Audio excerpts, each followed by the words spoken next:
मोहम्मद यूनुस को deep state ने plant किया तो मोहम्मद यूनुस को लग रहा था कि ये रास्ता हर समय ऐसे ही रास्ते में फूल बिछे रहेंगे जी।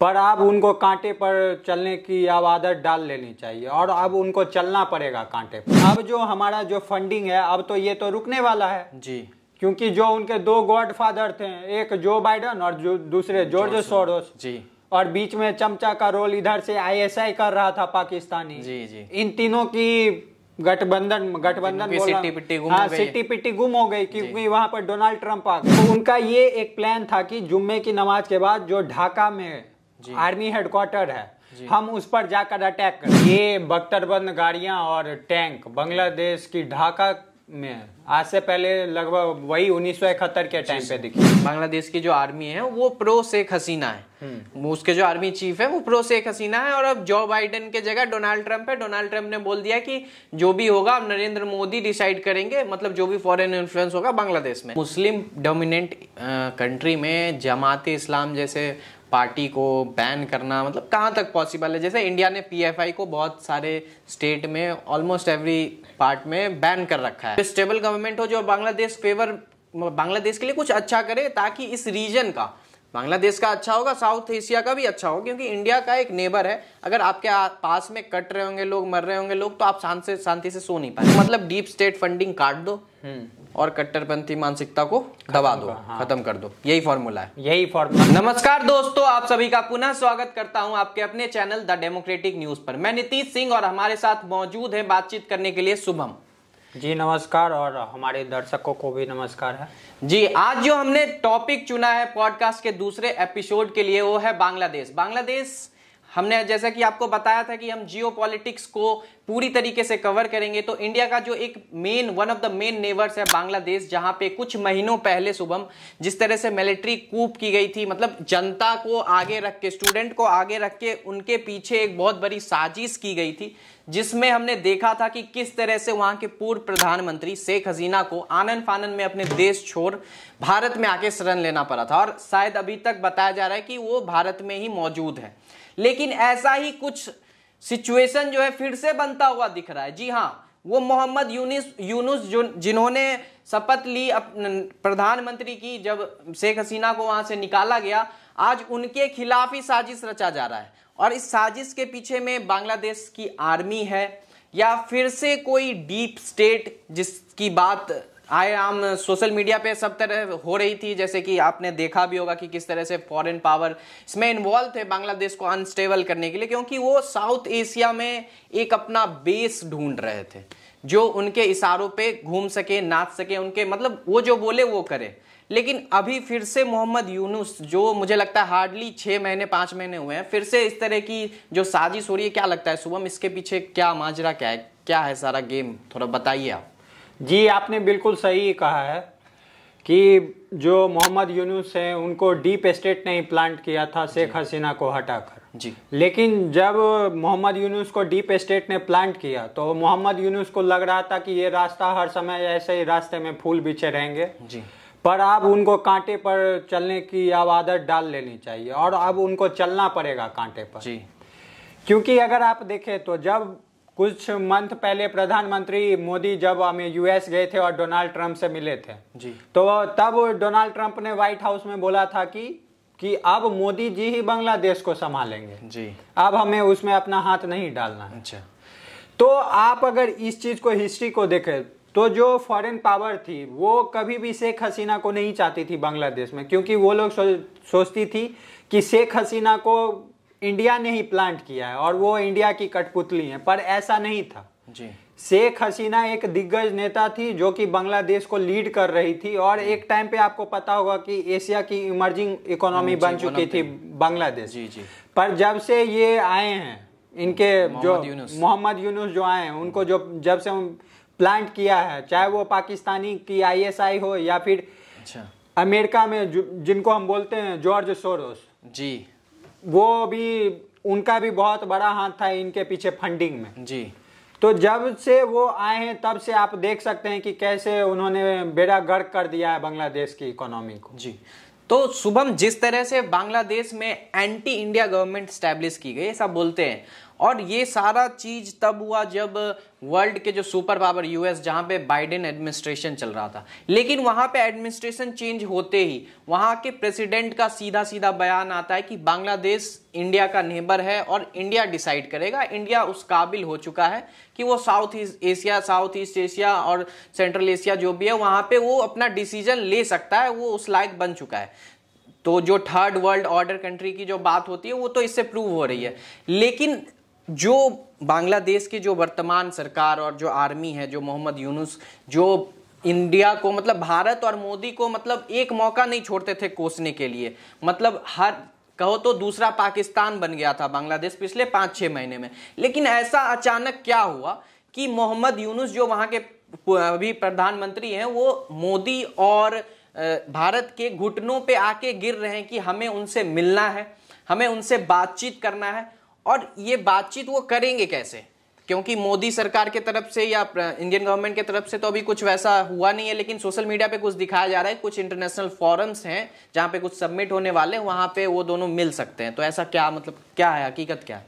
देखिए, जब वहां पर जो बाइडेन थे अमेरिका के राष्ट्रपति, तो उस समय बाइडेन एडमिनिस्ट्रेशन का ये प्लान था जी कि चाइना को काउंटर करने के लिए हम बांग्लादेश म्यांमार बॉर्डर को आप देखें तो हमको एक वहां पर एरिया दे दो आप, और हम आपकी गवर्नमेंट को कोई नुकसान नहीं पहुंचाएंगे। ये शेख हसीना ने ऑफिशियल स्टेटमेंट भी उनका है कि यूएस गवर्नमेंट चाह रही थी कि उनको एक एरिया मिल जाए बांग्लादेश म्यांमार बॉर्डर पर, जहां पर वो एक चाइनीज बोलते हैं कि क्रिश्चियन वाला देश बना सकें। अच्छा, जैसे टिमोर लेस्टे है, साउथ ईस्ट एशिया की एक कंट्री है, वो क्रिश्चियन कंट्री है, बस एक छोटी सी कंट्री जिसको कि यूएस गवर्नमेंट कंट्रोल कर सके और वहां पर अपना आर्मी अड्डा, बेसिकली इंडियन ओशियन में एक अपना अड्डा बनाना चाहता है, चाइना को काउंटर करना चाहता है। हाँ, चाइना को काउंटर करने के लिए। लेकिन हुआ क्या कि जब जो बाइडेन गए और वहां पर फिर डोनाल्ड ट्रंप आए, तो आप देखिए Donald Trump pure business minded आदमी और वो अमेरिका फर्स्ट की बात करते हैं, वो अमेरिका फर्स्ट की बात करते हैं। तो उनका था कि हमारा बिजनेस डील जो है वो बराबर का रहे और इसमें हमें हाथ नहीं देना है कि बांग्लादेश में क्या हो रहा है। इसीलिए डोनाल्ड ट्रंप ने बोला कि मोदी जी आप बांग्लादेश को संभालेंगे। I will leave Bangladesh to the Prime Minister. जी। तो जब वो चीज हुआ जी, तब से जो यूनुस थे उनके मन में डर बैठ गया कि अब जो हमारा जो फंडिंग है अब तो ये तो रुकने वाला है जी, क्योंकि जो उनके दो गॉडफादर थे, एक जो बाइडेन और जो दूसरे जॉर्ज सोरोस जी, और बीच में चमचा का रोल इधर से आईएसआई कर रहा था पाकिस्तानी जी जी, इन तीनों की गठबंधन सिट्टी पिट्टी गुम हो गई क्योंकि वहां पर डोनाल्ड ट्रंप आ गए जी।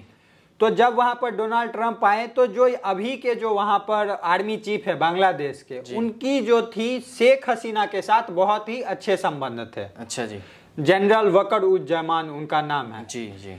तो वो अब चाह रहे हैं मोहम्मद यूनुस की आर्मी में ही ऐसा हम फूट डलवा दे कि आर्मी चीफ को हम हटवा दे। इसीलिए अगर आप देखें तो जब लास्ट फ्राइडे को वहां पर जुम्मे का नमाज हुआ था, उस जुम्मे के नमाज के बाद उनकी जो जमाते इस्लामी जो बोलते हैं अपने आप में कि वो एक स्टूडेंट संगठन है, पर सब जानते हैं कि वो एक कट्टरपंथी इस्लामिक सोच वाली एक ग्रुप उन्होंने बना, शायद उनका हाथ भी था ना बांग्लादेश में जो अभी क्राइसिस हुआ था उसके पीछे। हाँ, उनका ही हाथ था कि जो वो हिंदू को निकाल कर और इस्कॉन वाले जितने भी सपोर्टर थे उनको उन्होंने मारा है बांग्लादेश में जी जी। तो उनका ये एक प्लान था कि जुम्मे की नमाज के बाद जो ढाका में आर्मी हेडक्वार्टर है हम उस पर जाकर अटैक करेंगे। अच्छा, पर बांग्लादेश आर्मी को पहले ही पता चल गया और इसीलिए बांग्लादेश के जो चीफ हैं, आर्मी चीफ हैं, उन्होंने बोला है पूरी आर्मी को कि ढाका में तुम मूव करो जितना जल्दी से जल्दी हो सके।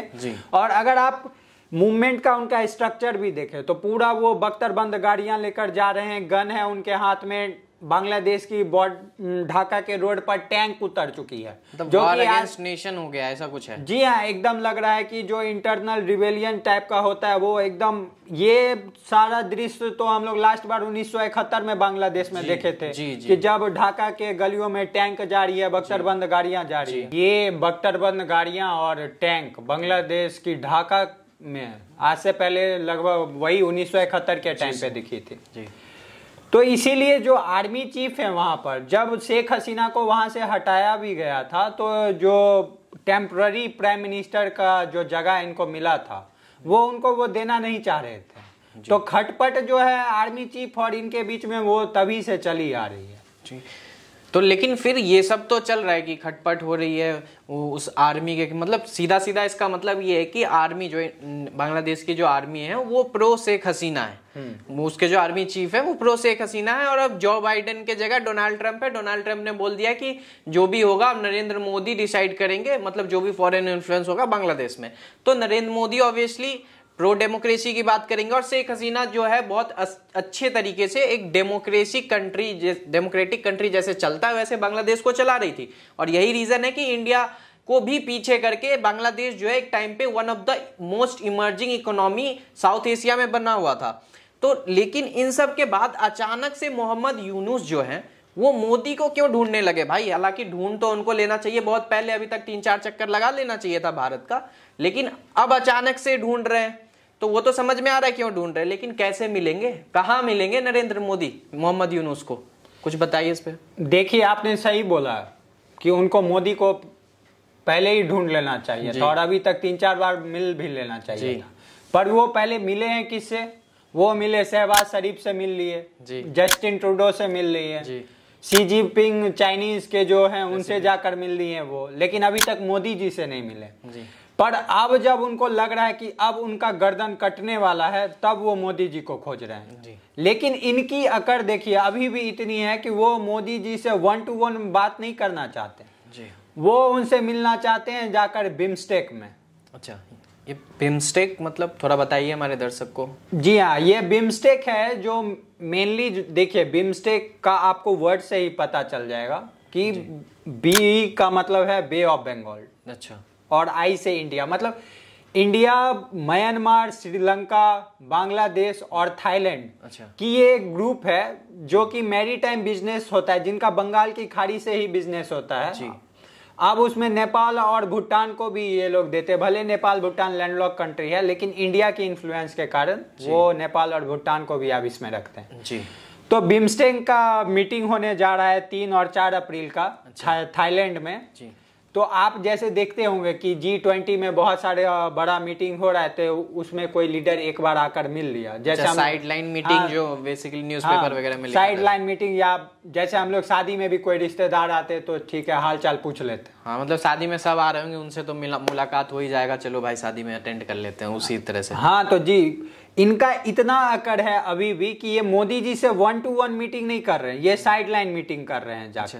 अच्छा, एक मिनट, मैं आप बिम्स्टेक पे कंटिन्यू करिएगा, लेकिन जिस तरह से बिम्स्टेक जैसे आपने बताया इसमें पाकिस्तान और चाइना का नाम नहीं है शायद? जी, पाकिस्तान चाइना नहीं। तो मतलब सार्क के पैरेलली इसको बनाया गया और इसको इंडिया लीड कर रहा है, लेकिन इसमें बांग्लादेश भी है क्योंकि इसमें शेख हसीना जैसे मतलब प्रो इंडिया गवर्नमेंट कह सकते हैं वो, मतलब वहां पे फॉर्म हो रखा था, तो इसमें बांग्लादेश है और बे ऑफ बंगाल की बात हो रही है। लेकिन अगर ऐसा कुछ सिचुएशन नहीं होता, मान लीजिए जो बाइडेन होते प्रेसिडेंट, ऐसा कोई प्रेशर नहीं होता बांग्लादेश पे, तो क्या बांग्लादेश बिम्स्टेक को तो बॉयकॉट कर देती? लेकिन अभी तो वो मोदी के आगे घुटने टेकने को तैयार है। जी देखिए, जहां जहां भी इंडिया का इन्फ्लुएंस है, जब से मोहम्मद यूनुस आए हैं उसको वो खराब करने में लगे हुए हैं जी। पर अब जो उनके चीफ इकोनॉमिक एडवाइजर है बांग्लादेश के, उन्होंने बोला है कि अगर ये आदमी और कुछ दिन तक बांग्लादेश को लीड किया तो बांग्लादेश बैंकरप्सी के कगार पर पहुंच जाएगा। अच्छा जी। जिस तरह से अभी पाकिस्तान का हाल है कि आटा मांगने के लिए, चीनी मांगने के लिए उन लोग को दर दर भटकना पड़ रहा है जी जी।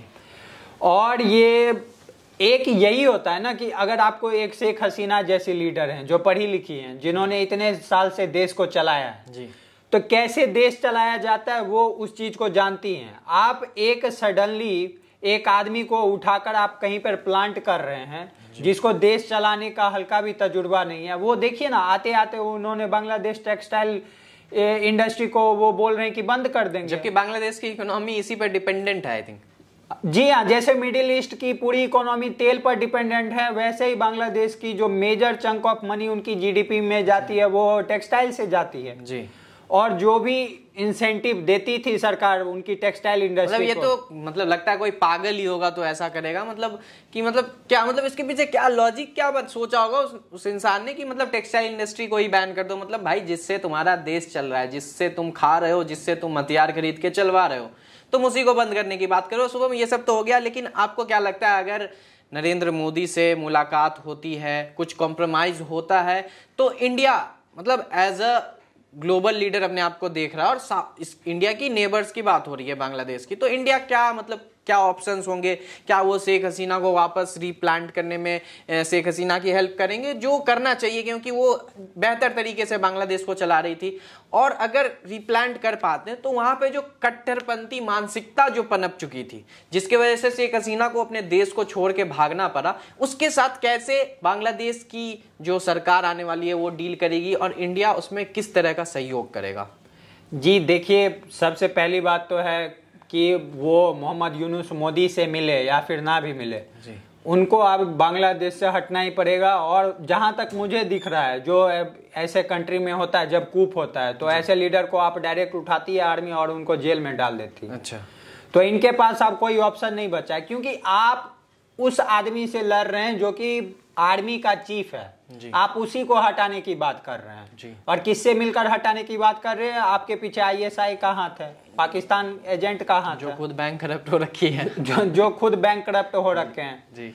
तो देखिए, इंडिया ने शेख हसीना को इसीलिए वहां से बाहर निकालकर अभी तक भारत में शरण दे रही है, क्योंकि जानती है कि अगर आप बांग्लादेश को स्टेबल चाहते हैं तो वहां पर एक आपको एक स्टेबल गवर्नमेंट देना होगा, एक स्टेबल गवर्नमेंट देना होगा और आपको एक एक्सपीरियंस लीडर देना होगा कि जो कि वो गवर्नमेंट को लीड कर पाए जी। तो इंडिया का तो इसी में फायदा है कि शेख हसीना को वो प्लांट करे, लेकिन ये है एक प्रोसेस के थ्रू ही होगा, इतनी जल्दी भारत सरकार नहीं कर सकती। इसीलिए भारत गवर्नमेंट अभी वेट एंड वॉच के वो पोजीशन में स्टांस पर है कि हम देखते हैं कि आगे होने वाला क्या है। और रही बात, अगर आप वहां पर शेख हसीना को प्लांट कर भी देते हैं तो ये जितनी जमाते इस्लामी टाइप की जो पार्टी है, जो कट्टरपंथ सोच लेकर चलती है, इनके जो लीडर हैं, आपको पहले उनको खत्म करना पड़ेगा जी।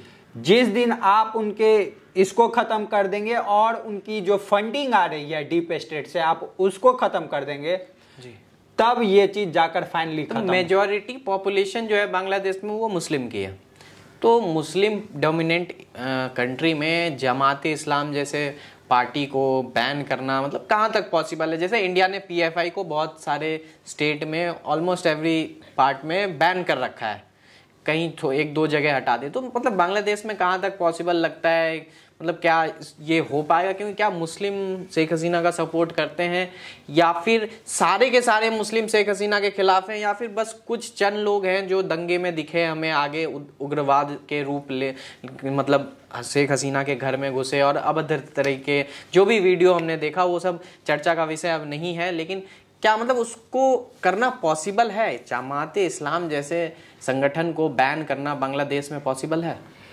देखिए, बिल्कुल पॉसिबल है। देखिए, ये जो एक संयोजित एक प्लान के तहत शेख हसीना को हटाया गया जी, उसके पीछे आप प्रोटेस्ट का देखें तो उन्होंने क्या क्या पे प्रोटेस्ट किया। उनको वो पहले प्रोटेस्ट निकालते थे कि हम इजराइल के अगेंस्ट निकाल रहे हैं, फलस्तीन में वहाँ पे लोग मारे जा रहे हैं, उनको कर रहे हैं। और वो जब प्रोटेस्ट निकलता था तो वो सडनली प्रोटेस्ट हाईजैक हो जाता था वो कुछ लोगों द्वारा जी, और उसको वो पूरा ट्रांसफर कर देते थे इंडियन गवर्नमेंट के अगेंस्ट कि वहाँ पे जो भारत में मुस्लिम के खिलाफ अत्याचार हो रहा है, मुस्लिम के खिलाफ अटैक हो रहा है जी।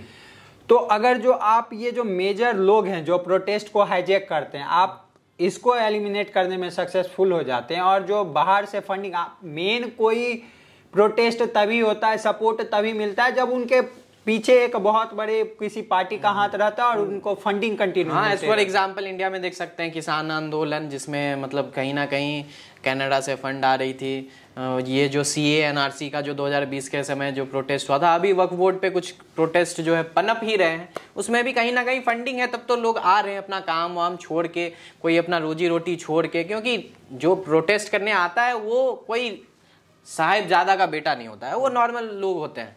तो फंडिंग तो हाँ, फंडिंग कहीं ना कहीं से आएगी। तो मतलब अगर हम फंडिंग रोक दें, बांग्लादेश की जो नई सरकार बननी चाहिए, जो स्टेबल गवर्नमेंट हो, जो बांग्लादेश के लिए कुछ अच्छा करे, ताकि इस रीजन का बांग्लादेश का अच्छा होगा, साउथ एशिया का भी अच्छा होगा, क्योंकि इंडिया का एक नेबर है। अगर आपके पास में कट रहे होंगे लोग, मर रहे होंगे लोग, तो आप शांति से सो नहीं पाएंगे। तो इंडिया तो चाहेगा कि वहां पे ये सब हो, शांति हो, अच्छे लोग हों।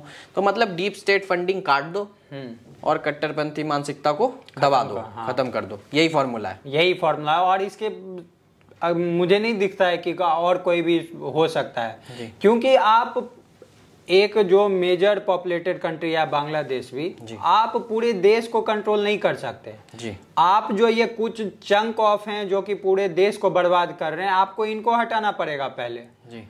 नहीं तो आप देखिए, और देखिए ये जो भूत सवार होता है किसी भी आदमी पे, रिलीजन का या फिर इस सब चीज का, जब उसके प्लेट में खाना नहीं पड़ता है तो ये सारा भूत उतर जाता है जी। वो तो है। और वही हाल अभी होने जा रहा है बांग्लादेश का। वो चीनी चावल सब कुछ भारत से एक तरफ मांगते हैं और शाम को भारत को गाली भी दे रहे हैं। तो आपको ये सारा ये नल टाइट करना पड़ेगा आपको। जिस समय आप ये नल टाइट कर देंगे तब इनकी जो ये सब है, इनकी जो गर्मी है, ये सारी उतर जाएगी।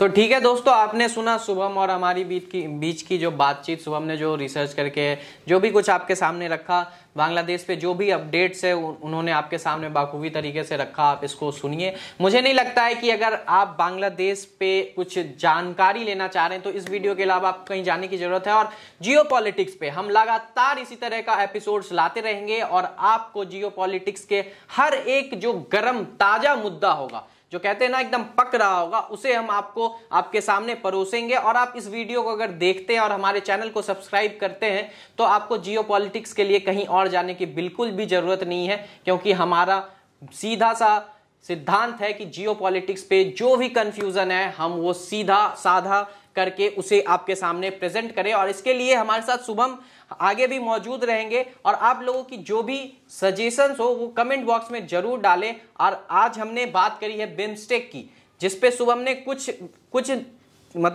तरीके से उसको बताने का कोशिश करा है, लेकिन उसको डिटेल में कवर नहीं किया, क्योंकि वो एक अलग टॉपिक ही हो जाता, वो एक अलग सेशन हो जाता। अगर आप चाहते हैं कि बिम्स्टेक पे भी हम एक अलग सेशन लेके आए, क्योंकि बिम्स्टेक का आगे चल के एक मीटिंग होने वाला है जहां पे इंडिया पाकिस्तान और इंडिया और बांग्लादेश मिलने वाला है, जहां पे मोदी के सामने बांग्लादेश के जो अभी के प्रधानमंत्री है वो घुटने टेकने वाले हैं। अगर आप चाहते हैं इस बिम्स्टेक के बारे में आपको हम सारी जानकारी मौजूद कराएं, मुहैया करवाएं, तो आप इसके लिए कमेंट बॉक्स में जरूर अपने सजेशंस को रखें। बाकी ऐसे ही वीडियो के लिए हमारे चैनल को देखते रहिए। धन्यवाद।